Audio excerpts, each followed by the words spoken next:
Hello and welcome back to the Common Colt Podcast, a Colts podcast with real takes and no clickbait. I'm Josh Hudgens, joined by Dan Hertzler. Dan, how you doing? I'm doing good. QBs took center stage today. Oh, yeah. Colts are in the market for a quarterback. We're ready to get going. This is it. This is the top of the draft. Some big decisions made.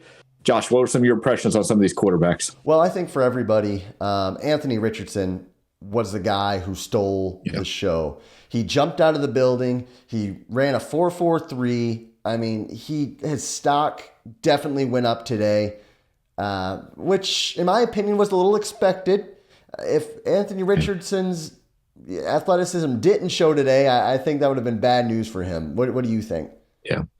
Yeah. I mean, we're talking historic numbers. I mean, not only speed, strength. We're talking vertical, broad jump. I think he broke some records that have been set for a long time for quarterbacks. He's intriguing, man. He is wild. He's intriguing. The ceiling is beyond anything probably that some of these quarterbacks could even imagine. But again, we remember the combine is just one part of it. There's a lot of tape out there. There's a lot of concerns about throws when he was throwing. The ball definitely zips. He's got the power. Not sure about the mechanics. Not sure about the smoothness. There's some other questions about him, but he is definitely, to me, in the top 4 consideration. And I think it's something that the Colts have to start paying attention to. Yeah, for me, just to hit on him again, I'm not super high on him. I think if you're a top 5 team, you're obviously blown away by his athleticism, but his accuracy, his footwork, stuff like that. Just when you pair that up to like a CJ Stroud who threw right after him, it was obvious who the better passer was. But before we go much further, I do want to point out we're so close to 1,000 subs. We're under 30 away. So if you guys, or this video is going to get over 30 views. So if you guys could all just take a second, hit that subscribe button, we'd break that 1,000 barrier. But CJ Stroud, he looked smooth. His arm obviously wasn't Anthony Richardson's, but it had zip. His footwork was there. His timing was there on these routes and these receivers. All of these receivers weren't not Ohio State receivers, and that was kind of a knock on him. Marvin Harrison Jr. and some of these guys he's had. But I thought he looked good. What did you see? Yeah, same thing. I mean, we gave him a little crap yesterday. Just because of that press conference and, talking about Watson and Vic, whatever. I mean, that's not going to last. That was just a one-day kind of thing. What's really going to last here is his performance when he actually has the ball in his hands and he's throwing it. And so he looked really good. He looked smooth. I love the confidence that he actually threw. Everything just looked like you want from a quarterback. He's firmly, to me, right back in the top consideration for the Colts. To me, it's still a 1-2 kind of game.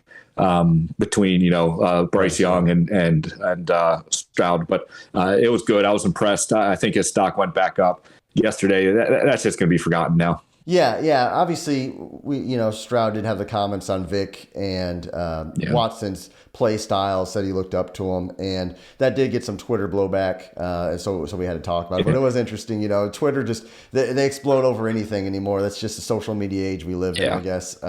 Well, that's the thing too, Josh, with these quarterbacks and Colts. We got to get ready. It's going to be a roller coaster, and there's going to be some good days for some of these guys, and there's going to be some bad days. I mean, we just got to kind of ride the roller coaster a little bit. It's okay if I know some of us we had the one guy that we want them to get, and that's the only guy they should get.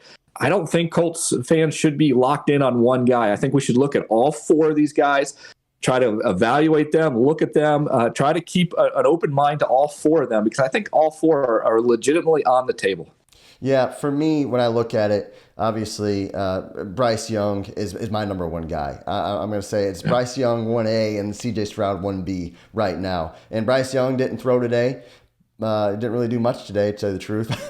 but he did hop on the scale, and he did get measured. And he came in at a 5'10" and just a touch over 200 pounds. And don't forget that 1/8, 5'10", 1/8. They had him listed there. Yeah, that matters. And I'm guessing he's probably going to pee about 5 pounds out tomorrow, and he's just around maybe a touch under 200 pounds. But what do you? This obviously the size. In my opinion, the size thing. Teams already knew about the size. Like, this isn't a shocker that he's 5'10". It's not a shocker that he's around 200. Maybe some people actually like that he's over 200 pounds, but none of this is a huge surprise. And I think for the teams at this point, they either know his size and they are going to deal with it, or they're not. This this is kind of no news almost. Yeah, I mean, and the NFL is moving, to this. Kyle Murray is about the same size. Russell Wilson kind of about the same size. Last year it was Kenny Pickett and his hand size. I mean, we can get overblown with that. It is fascinating that he is technically the smallest quarterback that could be potentially taken in the first round. And I don't think the size matters that from an offensive scheme perspective. I am concerned about the size for durability perspective. And so that's the one thing in this that has me really hesitant about Bryce Young. To me, his play, his intangibles off the chart, I would take him in a heartbeat at 1-1. But his size gives me a little bit of pause where I'm starting to pull back and say, I might not want the Colts to give up draft assets and players to go get 1-1. So I'm not quite there yet. I still think that's the best move, but his size makes me at least kind of just pause a little bit and say, maybe we just sit at 1-4 and see what happens. Well, it's interesting when I look at Bryce Young, and people do bring up that durability, and you have to at that frame, just his body frame. He's not a big guy. You think about Andrew Luck, big linebacker. So obviously he got hurt, and it all comes down to Bryce Young's play style. He plays a little bit like Mahomes. That's kind of a dream world would be he kind of is a Mahomes type. Now he's Mahomes. He takes some hits. He spins around. He's agile in the pocket, an improviser. Mahomes isn't the fastest guy in the world.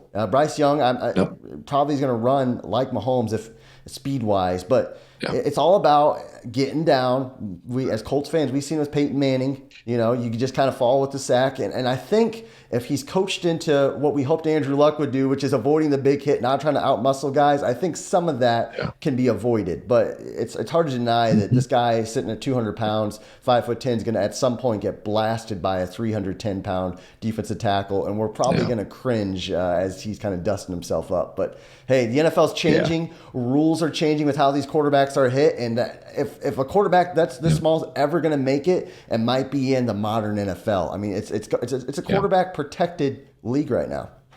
Yeah. So. And we didn't talk much about Will Levis, but keep an eye on Will Levis too. He's a guy that's got a cannon for an arm. A lot more will come out with him. He's still in the mix here and didn't really make too much noise today. But the Kentucky Will Levis, the quarterback, is really going to be the guy that's just going to take off probably in pro days. So keep an eye out for that, Colts fans. He's the one guy we didn't talk about. Yeah, huge arm, showed it a few times. I think a ball or two touched the ground, but tough when you're not working with your receivers. Like you said, pro day, the guys can't have an arm. That they usually have a chance to script some mobile Zach Wilson-esque plays. Obviously, reacting to the quarterback, some other news. Hendon Hooker didn't perform today, but got a good medical report. We're not going to hit on every quarterback in this combine. As Colts fans, this is the Colts podcast. We're focused in on these top four guys. If I'm gonna ask you to rank them, Raph, not this combine performances, but who you want. Is C.J. Stroud or Bryce Young your one or two? Yeah, it's tough. I'm going to stick with Young for now. I got Stroud number 2.